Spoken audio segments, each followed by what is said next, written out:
Hi guys. Hey guys.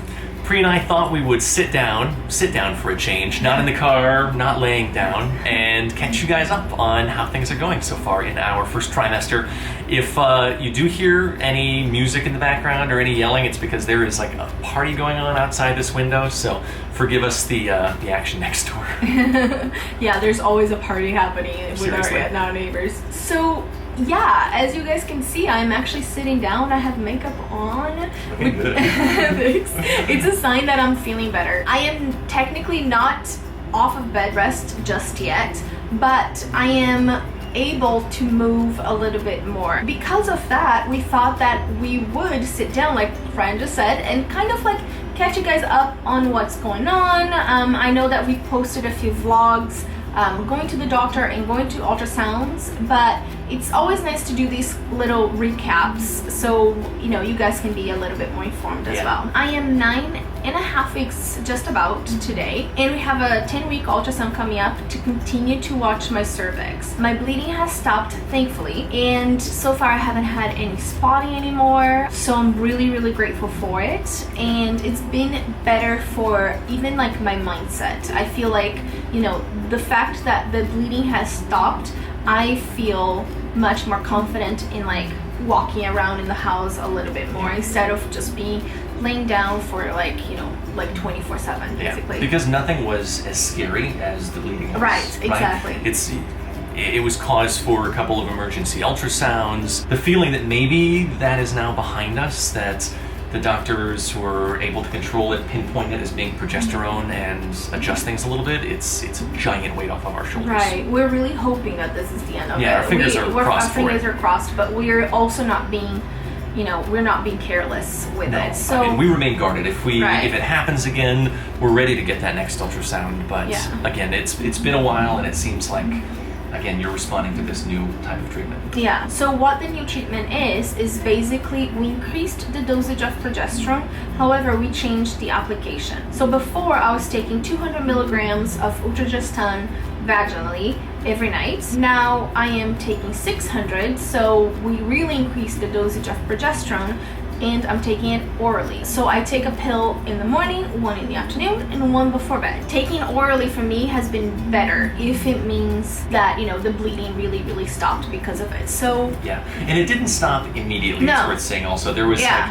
residual over the course of that spotting next week or two. Yeah. But then our doctor said to us that can often be the case. If you had been taking the medication vaginally, it can just take a while for your body to normalize or feel itself if there was irritation. Exactly. So that's really what we're hoping that that was, because in all the ultrasounds we didn't see any bleeding coming from the uterus or from the cervix. So we're really hoping that was just irritation in the vaginal canal. Another update is also that my nausea has been better. Sometimes I have nausea all day still. 2 days ago I was dead to the world. From the moment I woke up to the moment I went to bed, I could only lay down, and I felt horrible all day with nausea.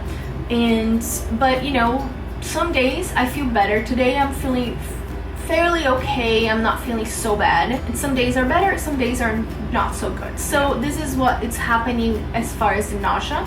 And I'm also feeling sometimes some acid reflux, which is not very pleasant either, but it is what it is. It comes with pregnancy. And again, that's a feeling that you are familiar with, because acid reflux is something that Priscilla's dealt with throughout the time that we've known each other, and before it's just something that's you've always had to contend with. Yeah, I have a hard digestive system, or I guess I don't have a hard digestive system. Yeah, you have a soft one, a weak one. I'm so glad that at no point have you had one of these bad days, like where you're just feeling the nausea all day when we've had to go to the doctor. I feel like we've been really lucky that every time we've had to, like in this last week, every time we had to get into the car and head across town, it's actually been on a pretty good day for you. And that's why I say the symptoms have lessened just a little bit in this last week, or the energy's been back a little bit, because we've at least been able to be out and about like that, and you've not been suffering throughout. Right. The day that we went to the doctor, when we first got examined by him, I was feeling pretty sick. Yeah, that was, you would have rather been in bed all night. But other than that, I think that was like yeah, it's been quite fine. You've been controlling it also. Like you've figured out how to like work your diet around it. I feel like these small meals sort of sporadically have helped to keep things under control. Yeah, and thank you for so many advice that you guys have given us. I have to say I've tried ginger candy. It really didn't work for me. And so what works for me is saltines or crackers in the morning, which I've kind of like gone off them now at this point because I'm not feeling so sick immediately when I wake up. I can tell because I'm not having mine anymore. Right, so you're definitely eating less of them than you had been. But I've had staple foods that I'm able to eat. Not that I love these foods, but these are things that I'm actually able to handle. So like cereal, I'm able to handle. Pasta with like very light tomato sauce, I'm able to handle. Like things that don't smell too much, you know. So these are the things that I'm able to handle. Unfortunately, my diet has been not the best as far as nutrition goes, but I've read in so many places online that it's okay, like because I feel so bad that I'm not able to eat. Not a lot of veggies in there. Not a lot of veggies, and I'm having a hard time with fruit as well. A lot of pregnant women have been okay eating fruit, and I had a hard time with fruit. I feel like anything that smells a lot, and maybe it's because most of our fruit are tropical fruit and they smell so much. Yeah, they're very fragrant. They're very fragrant. You cut into papaya or melon here in Brazil, and it's just right in your face. So, and not so much with the fruits that we had been more accustomed to back in the States. Yeah. Colder climates.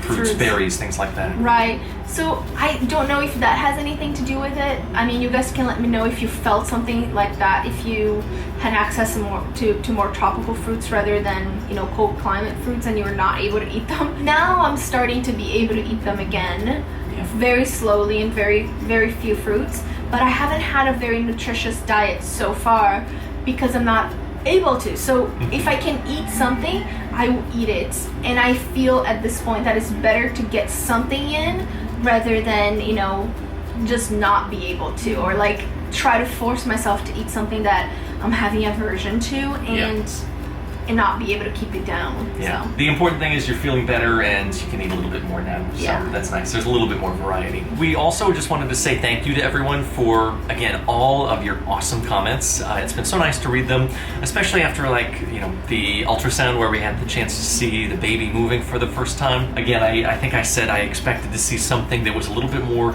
formless and that didn't look like a baby yet, and it was just so cool to have the opportunity to see that so early in the pregnancy. And it was so very nice afterward to see so many lovely comments, supportive comments. So thanks for everything you guys share with us throughout this process. It helps so much. The first trimester, for any of you who have gone through it, you know well that it's not easy. Whether it's not easy, especially for Priscilla here. Even I feel it a little bit. I don't have all those symptoms or anything. I'm not one of those pregnancy dads, but but it's a challenge to see your wife going through it, and then to be the partner through all of that. So thanks to everything you guys have to say about it. It matters so much. Thank you so much, guys. And we do read all your comments. We really do. I am not able, again, to respond to all of them.